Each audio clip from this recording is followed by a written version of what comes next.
Mwiriwe ni Davi ni ku munsi duca hirya nino amakuru agezweho buri gihe. Akeza Sports yaraye ibeshuje cane ivyanditswe mu cegeranyo ca audit y'ishirahamwe riraba ivya basket mu Burundi FEBABU. Mbega none ingorane na Akeza Net nizo zihanze FEBABU gusa? Niyo nkuru nyamukuru tuza kuraba hamwe uyu munsi. Iri tangazo mubona aha ni rya Akeza Sports, ishami ry'ikinyamakuru Akeza Net ikurikirana imikino ryasohowe ejo hahise. FEBABU iraba ivya basket mu Burundi ikaba yishuza amafaranga y'amarundi miliyoni 37 n'ibihumbi 600, aho akaba ari muri rapport ya audit. Ngo nayo kuriha ibikoresho n'abakozi babikoresha ku kwerekana ikibiriraho inkino za basket. Reka ndabereka iyindi foto. Aha mubona ni ku kibuga ca Département des Sports, hari ku rukino rwahuza abakinyi ba mbere bakomeye bo mu Burundi n'abo mu Rwanda. Itike yo kwinjira akaba yari kuva ku bihumbi 200 vy'amarundi. Hari ibintu bibiri twofata imbere yuko tubandanya. Amafaranga yinjijwe ntiyanditswe kubera FEBABU itabika udusushi tw'amatike. Ikindi nuko habanje kuba amasezerano hagati ya FEBABU na BNB Agency yo mu Rwanda. Ubuserukizi bw'ubumwe bwa Buraya mu Burundi nabwo bwarashigikiye ico gikorwa. Navyo nyene ntaho vyanditse. Ivyo vyose bikaba biri mu cegeranyo cakozwe na BK Audit et Conseil kwikoreshwa y'ubutunzi rya FEBABU ku mwaka w'ibihumbi 2023. Ngibi bintu bine bikurikira womenya muri iyo rapport. Ubwa mbere, FEBABU nta bushobozi ifise bwizewe bwo gutunganya neza ivy'amafaranga, comptabilité mu gifaransa. Ntishobora rero kugenzura amafaranga yinjiye n'ayakoreshejwe.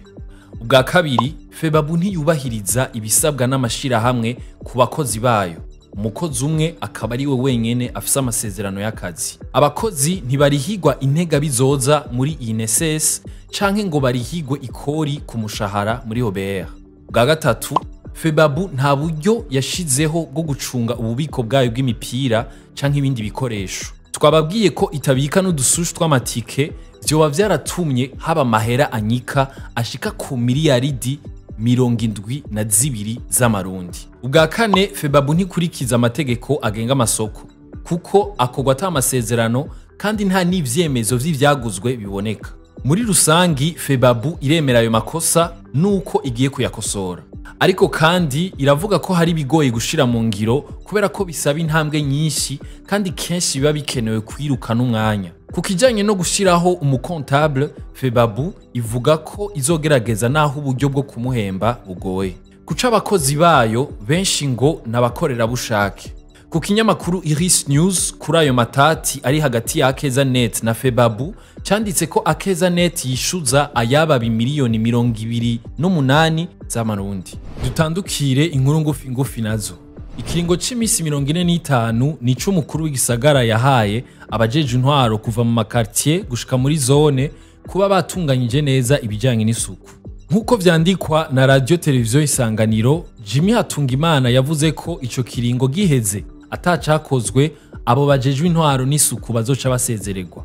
Yasavye kandi ko n'ubunywero butagira utuzu twa sugumwe dukwije ibisabwa bwugagwa. Ku munsi w'ejo niho Somalia yakiriwe icese nk'igihugu kigira 8 mu muryango wa Afrika y'ubuseruko. Vyabereye Arusha aho ico gihugu cari gihejeje gushikiriza vyangombwa vyose umunyamabanga mukuru w'uyo muryango. Mwakoze kudukurikirana, aya makuru muyasanga ku mbuga hwaniro zacu, ahanje tuzosubira ejo.